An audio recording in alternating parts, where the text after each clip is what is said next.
I wanted to get this episode out quick with one of the games releasing on the 13th of February. Like the previous episode, I had to change plans from a themed episode on horror into one based on what I had, but we'll get into why in a second. Honestly, all three of the demos I'm covering are ones to watch in the future, so make sure to add them to the wish list. Even the bonus fourth, which I cannot show gameplay of. And that bonus fourth is Into the Unwell, a rubber hose action roguelite game. It was the instigator for it being a horror episode, but as you see on screen, the developer and the publisher would like for no screenshots, gameplay, or streaming. I can say it is good and move on from there.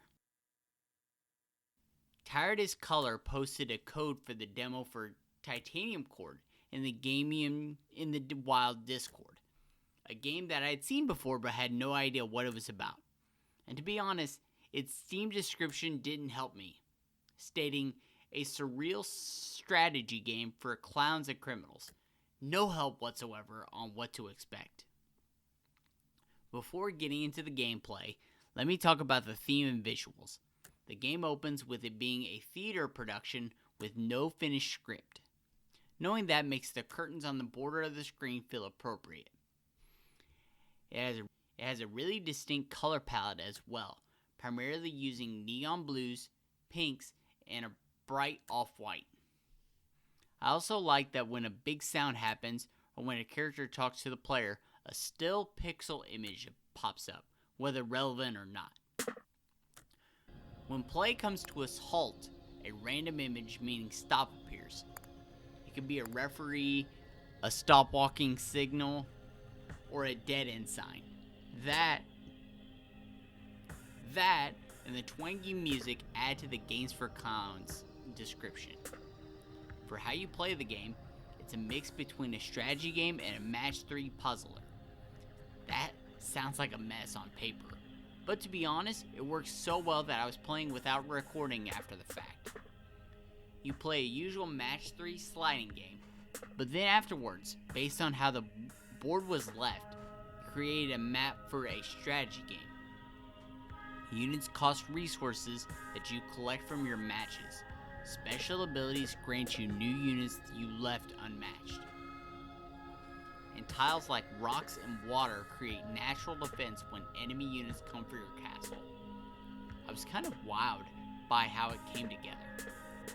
The tone was both funny and engaging, the gameplay was relaxing, with strategy, and it really is something special to be looking for. And it makes sense considering the developer AP Thompson worked on Kasumi, a fun collection of minigames that had a harsh journalistic theme of losing weight.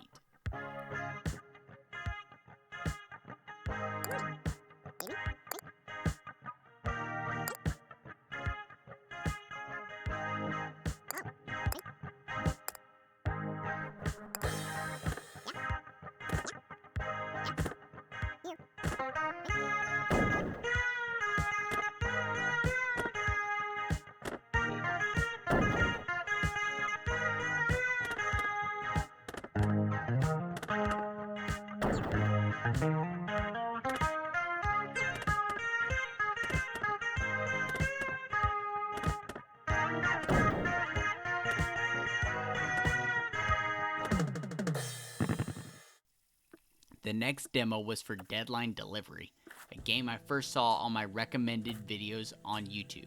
The premise is about a male monkey who has been getting criticism for his lacking delivery times. So his supervisor decides to help that by installing a bomb with a timer in his truck.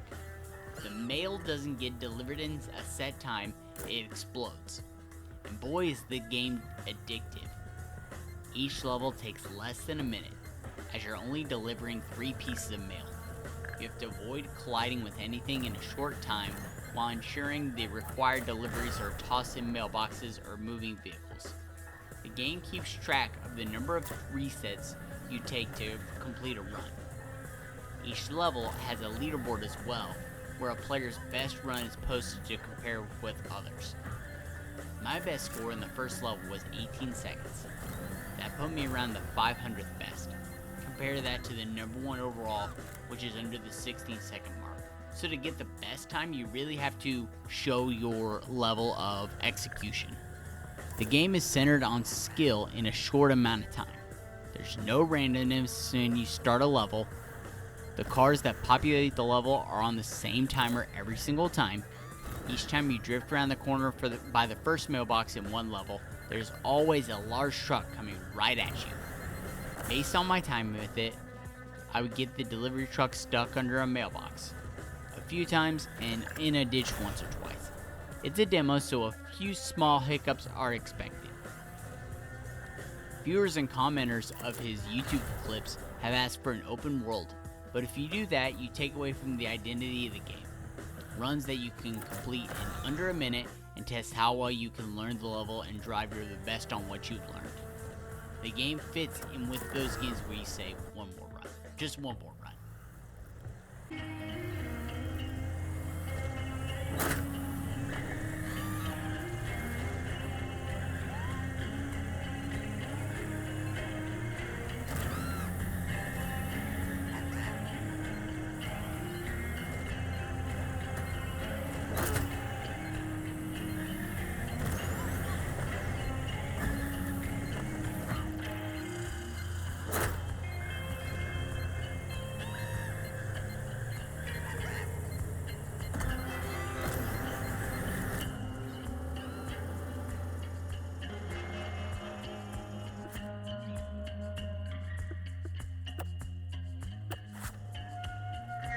And finally, for the reason I am prioritizing this video, Reanimal comes out in 2 days after I am writing this.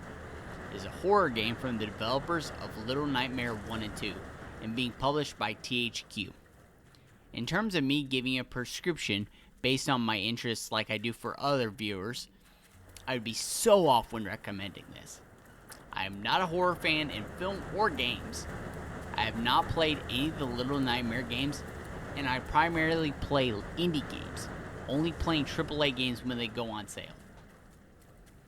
But Narita Boy, who recommended me trying Dragon Quest VII Reimagined, said it reminded him of Limbo, which is a game that hit with me when it came out in 2010. Reanimal is hard to give an exact synopsis of the plot based on what we know from the demo. You play as both a brother and a sister in single player, or one of those two in a co-op. The siblings are working together through platforming and stealth to find their 3 friends and a way to safety. You start the game getting your feet wet with the atmosphere of this universe. There's some basic platforming puzzles to solve and some interactive items to deal with. But it mostly focused around the shadowed visuals and making you feel uncomfortable. You've been walking around with bodies that look like pale, deflated balloons. There is a man who's moving out of the scene, making you question who he is. You reach a minecart missing 2 wheels, so you start looking for them. One is lying on the ground nearby, so you easily pick it up and screw it back to its axle. Near where you find the wheel, you see a door, and you see that man walk into it. You follow him into that door, and then go into a restroom. And somehow, he crawls through a hole in a corpse to disappear. He isn't an ally to help you. He is the cause of these deaths, making you feel a wanting to escape from whatever he has done. You find a key that's clogged in a toilet, and you leave the bathroom. Find the door where the key fits on the other side of the courtroom where the cart is. You go into the locked room, where at the end you find the final wheel for the cart. But picking you up caused the bodies laying around the room to reanimate, and not awake with life, but begin slithering after you. If you're slow to get away and one of them catch up to you, it bites your body in half, instantly killing you. You get back to the minecart, add the wheel, and race away. Now there's more that the demo gets into, but I won't talk about those and move right on to my thoughts. Early on I was worried. Everything was holding your hand with minimal challenge to things, but then I started to die.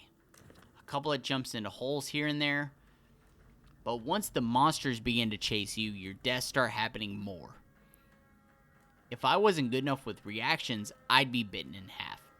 It does require some trial and error though. You think you can sprint within the shadows, but enemies can hear you if they are nearby and you aren't sneaking. Just because you're standing in the shadows doesn't mean you're automatically hiding. And once the horror aspects are introduced, your execution becomes worse. All in all, even though I don't gravitate towards horror, I was quite impressed with Reanimal. It doesn't have the jump scares to frighten you, but keep the fear within the atmosphere and the unknown of what is happening, why it's happening. What worried me was the length of what it could be. While some people love Alien Isolation, others point to the 20-hour gameplay as a big problem for it. The first two Little Nightmares hover around 5 hours to get to the credits, and I feel that is appropriate for Reanimal as well. It won't be one I buy at full price, and I know I won't considering it has a $40 price tag. I'm rare to get up to that price. Most games I tend to gravitate towards hover around the $20 range, but the demo did impress me so that when it eventually goes on sale, I'll consider getting it depending on the price.